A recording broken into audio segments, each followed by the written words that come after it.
Yo, what's up mga kayo Cubs? Magandang araw po muli sa inyong lahat at syempre narito po muli ang inyong lingkod, Master Lekim. At welcome back po muli syempre dito sa ating Master Lekim TV. Bago ko po simulan to ating video ngayong araw mga bayang karalista, make sure na dapat nakalike na po tayo at nakasubscribe. Huwag niyo pong kalimutan i-hit yung notification bell or bell icon para maging updated po kayo sa mga susunod ko pa pong upload na video. At ngayong araw mga bayang karalista, siyempre meron po tayo muling konting silip, giya, race natin sa karera para po ngayong araw ng Biyernes. Thank God it's Friday Racing, December 27, 2024. Dito pa rin siyempre sa Metro Turf Malbar, Batangas at meron po sila iniyantang 7 races magsisimula po sa ganap na alas 5 ng hapon. Para po makatulong sa ito ating mga konting silip at giya, makachamba tayo ng dihada, mapasama tayo sa mga winners na natin pong exotic bets bayan pa rin para makakuha tayo ng maagang pambagong taon. Pero bago ko po simulan ito ating video, nais ko po magpasalamat sa mga nag-abot po sa akin ng pamasko sa amin ng mga alaga ko. Maraming salamat po at shoutout ko na din po syempre sila. Thank you nga pala sa pamasko at shoutout nga pala kay Christian Castro, kay Bro RJC Channel sa Brunei, diyan kay Tata Lit sa Europe, kay Sir Giotto, kay Sir Edward Sonsel Rojas, kay Sir Rodel Amores, ganoon na rin po kay Sir Rocky Medics. Shoutout po sa inyo, maraming salamat po. God bless. Shoutout din nga pala kay JB Palaya, Manuel Tandes, Ariel Maranak, Jester Byron Ferrer, Christian Fernandez, Arturo Pandillo, Roger Santiago, Melchor Raimundo, ganoon din kay Brian and Perdi de la Cruz, shoutout po sa inyo, Lando Sarmiento, kay Abraham Rapio, Jericho Namba, Albert Ramirez, Cesar from Guam, USA, Rapualdo Kaindoy, kay Sir Leo C, at greet ko din si Sir Jesse Roca at mga tanod dyan sa barangay 867, shoutout po sa inyo. Ganoon din kay Jesus Estoria, shoutout po sa mga Batang Bukid sa Andres Manila at sa mga nanonood dito sa Rototo, shoutout po sa inyo bayang karalista. Siyempre hindi ko na rin papatagal-agad to, punta natin agad dyan matapos lamang po yung ating may click intro, kaya let's go mga kayo.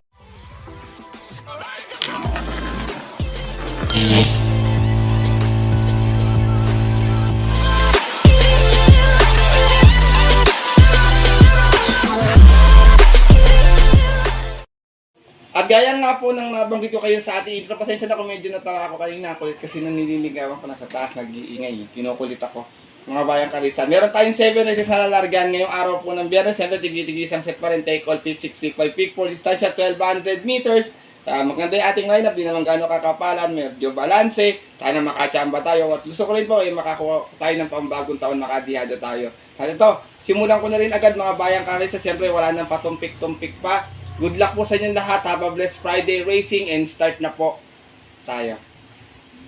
Race number 1, start na ating winner take all sa 22-year-old maiden race. Meron tayong 6 runners na maglalaban-laban. Ito medyo magulong karera kasi alam niyo naman ito mga bagito, pero yung barito talagang mga inihahanda sa mga dating pakarera. Kaya ito, sosolohin ko na lang po dito yung numero 6 na important horse na si Unending Grace na rerendahan po ni Eminem Gonzalez. Medyo impresibo yung kanyang novato run or barrier run last time. Meron tong 114.4, nanalo to sa barrier run 1200, bandera tapos, out of 3 runs sa laban-laban. At yung po ng December 18 kung saan tinalo niya po doon yung kabayong si Excellence.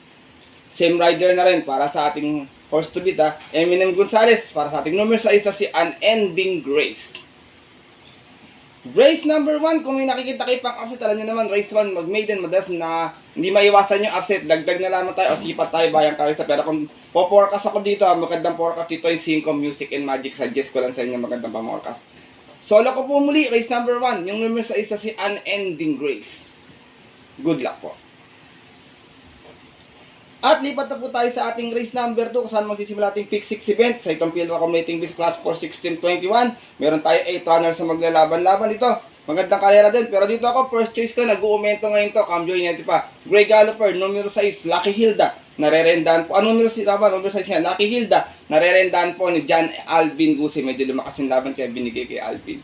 Meron tong 114 plus sa 1200 kung saan nanalo ito noon. Umalis ng 1-2 out of 6 stars naglaban-laban. Galing ito sa rating B6 and 10. Dalawang grupo inakit. Nanalo rin kasi last time ito eh. At yun po ng November 22 kung saan tinalo niya po doon yung kabayong si My Diamond. From Apprentice A.R. Ramos, this time palakasay niya ito eh. John Alvin Gusi Rerenda para sa ating numero 6 na si Lucky Hilda. Second choice ko, horse to beat numero 3, Megan Maxi, narerendahan po ngayon ni Boji Henson to. Pwedeng sunod lang, pwede rin naman mauna pag ginusto. Meron tong 114.8 last time, na segunda po to, malis ng 4-2 out of 8 runs sa laban-laban. Same rating base po, rating base niya po ito. At yun po nung November 29, kung saan ang nanalo po doon last race yung kabayong si Cathy and Alice. From JB Hernandez, isa yung rerenda, Boji Henson, para sa ating numero 3 na si Megan Maxine. Kung sakaling magkakaroon ng early speed battle sa unahan, tingin ko pwedeng mapabol sa kanya yung karera kahit 1200 meters, tsaka sanay sa matuloy na pacing. Kasama kong third choice, numero 2, Queen Gabi. Narerendahan po ni Michael Jesus. Ito may 114.8 to last time, nanalo to noon. Umalis na 5-5. Out of 6 stars naglaban-laban, pero galing po ito ng rating base 11 to 15 na din po noong November 22. Kinalo niya po doon yung kabayong si Limon Sudan Falls. Same rider na rin, Michael Diaz de Jesus, para sa ating numero 2 na si Queen Gabi. Race number 2, bayang karista, maraming may chamba rito. Ito si Agaron, tsaka itong si Brown Pirate at sinusubok-subukan na ng mga nakaraan pa. First choice ko po muli numero 6, Lucky Hilda. Second choice numero 3, Megan Maxine. At third choice yung numero 2 na si Queen Gabi. Good luck po. At lipat na po tayo sa ating race number 3 kung saan magsisimula ating Pick 5 event. At sa itong field accommodating with class 4. 28-33, meron tayong 7 rounds sa magalaban-laban. Bayan kayo sa dito. First choice ko, horse to beat. Angkop sa kanyang distansya. Numero 4, Ispolarium. Narerendahan po ni Dodong Villegas. Meron tong 116.6 total banded. Nag-barrier to last September 1 kung saan si Elvin Abraya yung sumakay. Tingin ko medyo dodominay na itong karera na to. Pwedeng mauna to, pwedeng sunod. Kaya tingin ko lamang sa distansya. Kaya siya po yung aking first choice. Numero 4, Ispolarium. Second choice ko, magandang diado, numero 2, Tapsar. Narerendahan po ni Boji Henson. To last time, may 113.6. Dumating ng Tarsera. Umalis ng 3-3. Out of 8 rounds naglaban-laban. Same rating base pa dyan po ng December 13. Kung saan ang nanalo po doon yung Yamadong si Save My Savings. From Pamboy Ponce, this time ang rerenda po, Boji Henson. Para sa ating numero 2 na si Tapsar. Race number 3, bayang kanalista. Purchase ko po muli, horse to beat, numero 4, Ispolarium. Second choice, numero 2, Tapsar. Good luck po. Narito na po tayo sa ating race number 4, mga bayang kanalista. Simulan na ating pick 4 event sa itong field accommodating this class 5, 6, and 10 split. Meron tayong 7 rounds sa maglalaban-laban dito. Solo ko po muli. Medyo nagagaangan ako sa laban. Pabor pa sa kanyang distansya. Numero 7, Sampaloc Pride. Narerendahan po ni RC Tabor. Galing ito sa pangalan sa 1400, may 127.8. Banderang tapos po out of 30 rounds na naglaban-laban. Same rating base po po ng December 7. Kung saan, tinala niya po doon last race yung kabayong si Walking on Sunshine. Same rider pa rin, RC Tabor. Para sa ating numero 7, si Sampaloc Pride. Race number 4, bayang kanarista. Kung may pakita kayong mga pang-upset, pwede kayong magdagdag na lamang or magsama or pamorkas. Kaya ito, tagin ko sa akin para ito 1 for the day ngayong araw ng Biyernes, kumbaga. Solo ko po muli, numero 7, Sampaloc Pride. Good luck po. At narito na po tayo sa likod na ating programa, ating race number 5. Isa itong field accommodating this class 5 placers, lowest group. Meron tayo 8 rounds sa maglalaban-laban. Tingin ko pwede magyado dito sa karir na ito, bayang karista. Sipat kayo mabuti. Dito ako, long shot of the day ko, numero 8, Anya. Narerenta po, baka mag-back to back, RC Tabor. Itong kakabayan na ito, tingin ko meron na kumukuha ng tamang tiyempo. Meron tong 117.4 last time, dumating itong Tarsera, mas ang 3-3. Out of 5 rounds naglaban-laban, sorry. Isang rating base 5 non-placers, at yun po ng December 18. Kung saan ang nanalo po doon, yung kabayong si My Sweet Valentine. Same rider na rin, RC Tabor. Para sa ating numero 8, long shot na si Anya. Second choice ko, numero 1, Princess Belle. Narerentahan po ni Bird Jomel Galieta. Ito naman, last time, segunda, may 117.2. Umalis ng 5-5. Out of 5 rounds, naglaban-laban sa rating with 5 placers at yun po ng December 20. Kung saan ang nanalo po doon yung Yamadong si Sinag. From Ryan Garcia, this time ang rerenta, Bird Jomel Galieta. Para sa ating numero 1, si Princess Belle. Sinasama ko pong third choice, numero 2, Solution. Narerendahan po ni Ison Bautista. Ito naman si Solution, may 116.6 sa 14 na 1200, sorry. Last time, dumating na pang-anim, umalis ng 4-4, out of 7 rounds naglaban-laban. Sa rating base 6 and 10 natin po ng May 31, kung saan ang nanalo po doon yung kabayong si G City. From Ed Jordan Guerra, balikan ganda kay Ison Bautista para sa ating numero 2 na si Solution. Race number 5, mga bayang karalista. Mababang grupo to, maraming mababa na rin sa laban dito. Kaya kung may mababalita ako or makukursunada pa, maaring magdagdag na lamang. Baka may mas dihado pang manalo dito. First choice ko po muli, long shot of the day, numero 8, Anya. Second choice, numero 1, Princess Belle. At third choice, yung numero 2 na si Solution. Good luck po. Ang gulo talaga nitong Natasha na to. Ang gugulo mga bayang karisa, pasensya na kayo kung medyo maingay. Kinukulit ako, dinidistract ako. At narito na po tayo sa ating penultimate race ngayong araw po ng Biyernes sa ating race number 6 at isa tong pinaka-competing Miss Class for 22-27. Meron tayo 8 hours sa magalaban-laban. Marami ako nakita matulin dito. 1, 2, 8, 5 yan. Puro sigurado ako mga nasa harapan niya. Kaya tingin ko, ito pag sumalida ng maayos sa tingin ko, bago matapos yung taon, makakatigim na ng panalo. First choice ko, number 6, Beltuna. Narerendaan po ni Christian Advincula. Meron tong best time na 112.8. Na segunda to noon. Umalsan sa 5 out of 8 hours sa laban-laban. Same rating base na rin po dyan po ng November 27 kung saan tinalo po siya doon last race ng kabayong si Super Earth. From Jomer Estor, kay Simon Larenda, Christian Advincula, para sa ating number 6 si Beltuna. Second choice ko, nagbabalik lista, numero 3, Orange Bell. Narerendaan po ni JB Hernandez, galing ito sa barrier last time, may 117.2 sa 1200. Dumating ng segunda, umalis ng 1-1. Out of 4 hours sa naglaban-laban at po ng November 22 kung saan ang nanalo po sa barrier nila yung kabayong si High Roller. From CB Garganta, this time garenda na JB Hernandez para sa ating number 3 na si Orange Bell.